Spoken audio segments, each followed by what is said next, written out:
Le petit matin Sud Radio, 5h-7h, Benjamin Glaise. Sud Radio, il est 6h40. La vie en vrai, l'incompréhension des habitants d'un petit village rural de la Vienne. Ils s'opposent à l'installation sur leur commune d'un champ géant de panneaux solaires. Plus de 37 000 panneaux photovoltaïques sont prévus au total. Ils ont lancé une pétition pour dire stop à ce projet. Bonjour Benoît Sevestre.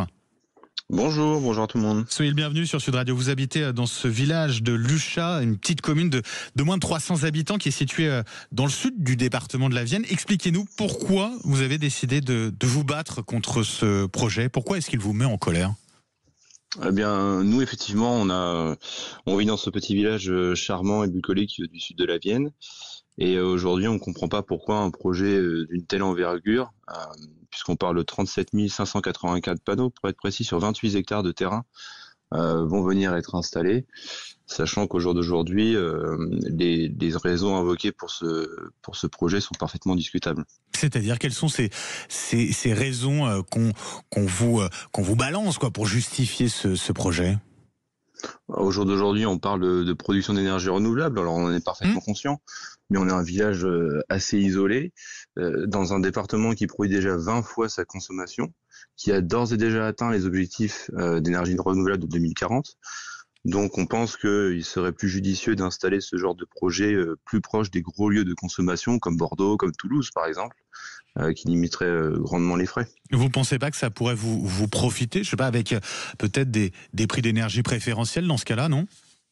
Alors aujourd'hui, on a rencontré les différents porteurs de projets, puisqu'il y a actuellement 2 projets qui sont bien avancés sur la commune, et il n'y a absolument aucune compensation qui est prévue pour les habitants, ni pour l'impact visuel, parce que ce projet serait situé sur une route que l'on emprunte tous les jours, sur des chemins où on a l'habitude de se promener.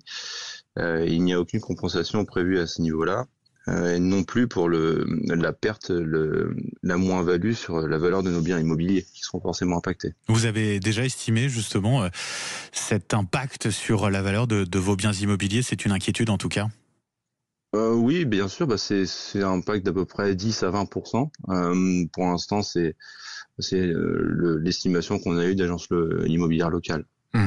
Impact également sur la biodiversité, ça aussi c'est une inquiétude pour vous, commune, village, rural, je le disais.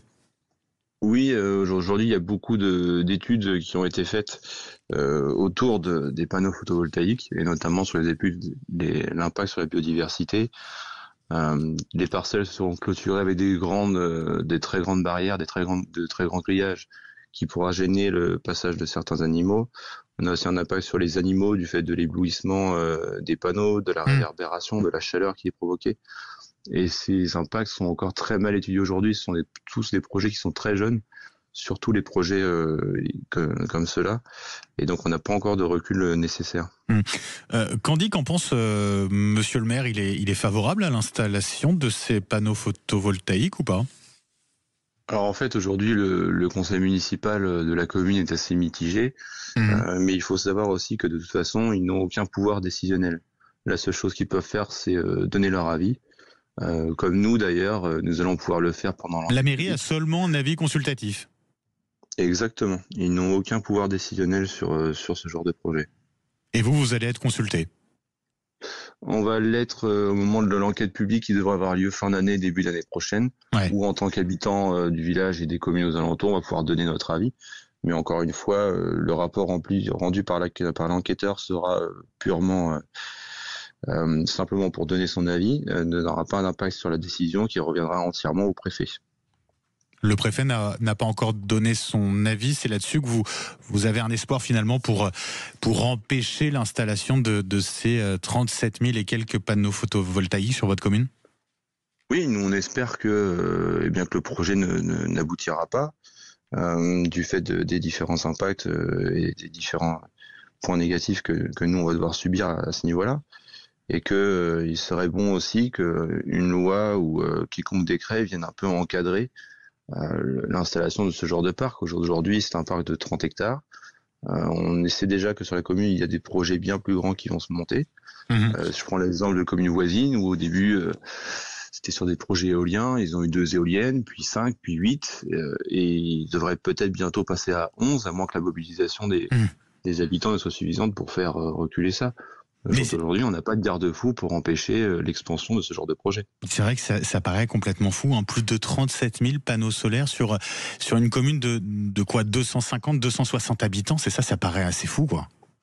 Bah, c'est à peu près c'est 100 fois la capacité. En fait, on pourrait alimenter une ville de 20 000 personnes, ce qui est chiffre annoncé par le porteur, sauf que étant donné que le département produit tellement d'énergie, cette électricité va être transportée dans des grandes villes comme Bordeaux, Toulouse ou peut-être même Marseille, qui va engendrer des pertes. Ça peut être à peu près 20% de pertes sur de telles distances. Donc au final, c'est beaucoup moins. En tout cas, vous avez lancé une pétition sur la plateforme change.org. Oui. Elle est intitulée, je précise, Stop au projet de 37 584 panneaux solaires sur 28 hectares de terres agricoles à Luchat. C'est la commune où vous habitez, Benoît Sevestre. Un grand merci d'avoir été avec nous ce matin sur Sud Radio. Bon courage pour la suite. Merci à vous de nous avoir pu faire entendre. Merci beaucoup. Bonne journée. Bonne journée.